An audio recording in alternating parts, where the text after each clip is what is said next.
Bom, Joyce, semana 02, Clube do Nepô, terceiro campeonato. A questão da percepção você coloca. Temos que entrar no curso 0-0 para seguir em frente, o que deve ser a primeira coisa a ser eliminada. O ego deve ser a primeira coisa a ser eliminada. Ele é o cadeado que dificulta o aprendizado. Aprendi com o cliente que humildade vem de humus, que significa terra fértil. Ser humilde significa estar aberto, exposto, pronto a receber as sementes e fazê-las florescer. Acho que resume bem o que você quis dizer no áudio. Concordo, acho que essa coisa do humus é legal, essa coisa da humildade é legal, né? Mas eu acho que tem uma coisa que digamos assim, eu acho que existe uma coisa que a gente pode chamar de ego 3.0. E a gente está saindo de um ego 2.0, que foi o ego construído no modelo analógico de troca. No ego 2.0, o que existia é um reforço da marca a partir do posicionamento que as pessoas tinham dentro das hierarquias. O que eu quero dizer? Que um palestrante ele é muito mais valorizado pela exposição que ele tem na mídia do que pelas coisas necessariamente que ele diz. As pessoas é uma sociedade que está muito voltada para a questão da imagem e do posicionamento que a pessoa tem dentro da cadeia hierárquica, com pouca capacidade de perceber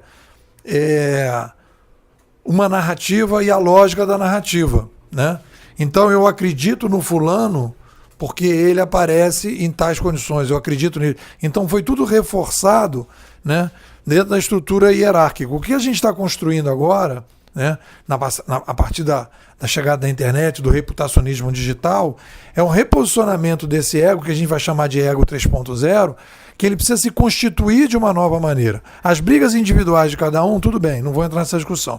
Mas o ego 3.0 é um ego em que você vai aparecer pela sua capacidade, né, de desenvolver uma narrativa, de ter algo interessante a dizer para um conjunto de pessoas, né?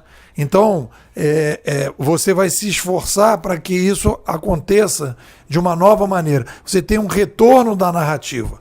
E o valor do ego, o valor que você vai ter na sociedade, e a partir daí, aquilo que você vai considerar como se fosse a vaidade, é a capacidade que você tem de ser reconhecido pelas comunidades.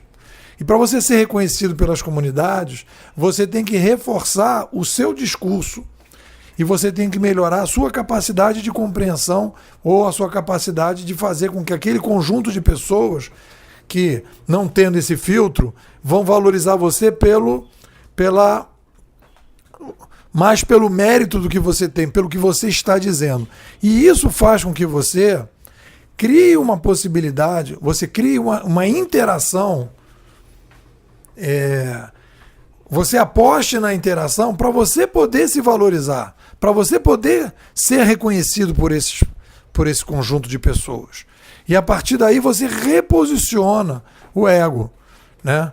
Quer dizer, então eu não acho que existe... Eu acho que a discussão da eliminação do ego é uma discussão pessoal, individual, de redução da participação ou da observação do ego, é uma discussão a nível individual. No coletivo, o que eu percebo como movimento é esse ego 3.0 que surge, que ele necessariamente se reposiciona e ele precisa interagir para poder aparecer, digamos assim, né? Antes você fazia um esforço para aparecer e estar na mídia, e a partir daquele momento você era reconhecido pelo papel que você ocupava dentro daquela hierarquia que era muito fechada, né? E aquilo sempre era uma coisa nacional, de massa. E agora você tem um espaço de mídia pequeno, de missa, espaço fechado, e que você precisa reposicionar seu ego. Então, você precisa interagir para continuar bem posicionado. Então, você tem que desenvolver uma capacidade de reconhecimento que é diferente. E isso faz com que você precise interagir mais.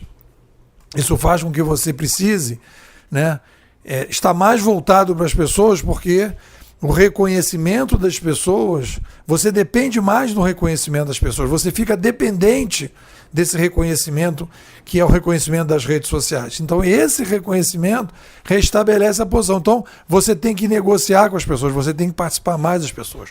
Eu sinto sala de aula isso, né? Porque qual é o valor que eu tenho que ter? Como eu não optei por um valor de estar na mídia como um valor principal, eu luto para eu ser reconhecido pelas pessoas pela capacidade que eu tenho de refletir sobre o mundo digital. E para isso eu preciso interagir o tempo todo. Então, é quase como se fosse uma obrigação a interação para você ser reconhecido, se você quiser disputar um espaço num mundo que não seja o espaço hoje, digamos assim, da mídia centralizada, né? Então, há um reposicionamento do ego e esse ego ele vai se posicionar de uma outra maneira. Por isso que você tem que estar aberto, né? Porque essa abertura faz porque você precisa interagir com as pessoas e você precisa criar valor para as pessoas na interação. E isso, então, faz com que você tenha um reposicionamento. Então, você não pode ser o arrogante, que era uma característica do ego 2.0, que não precisava dialogar, porque o fato de você estar na mídia sem necessidade de interagir já fazia de você uma pessoa reconhecida. Você gerava valor independente da interação. E hoje, se você não interagir, se você não negociar, você perde valor em termos de reconhecimento. E como o ser humano procura o reconhecimento, então a gente passa a interagir para poder ter esse reconhecimento. E aí, quando esse ego vai interagir, ele deixa de ser um ego que vai se colocar naquilo que ele sabe. O valor dele não é o que ele sabe, né? O valor dele é a capacidade que ele tem de aprender com as pessoas e ir junto com as pessoas e ir reconstruindo conhecimento, né? É uma coisa muito interessante, eu vou pensar mais sobre isso, etc. Mas dá uma boa partida para a gente fazer essa conversa aí.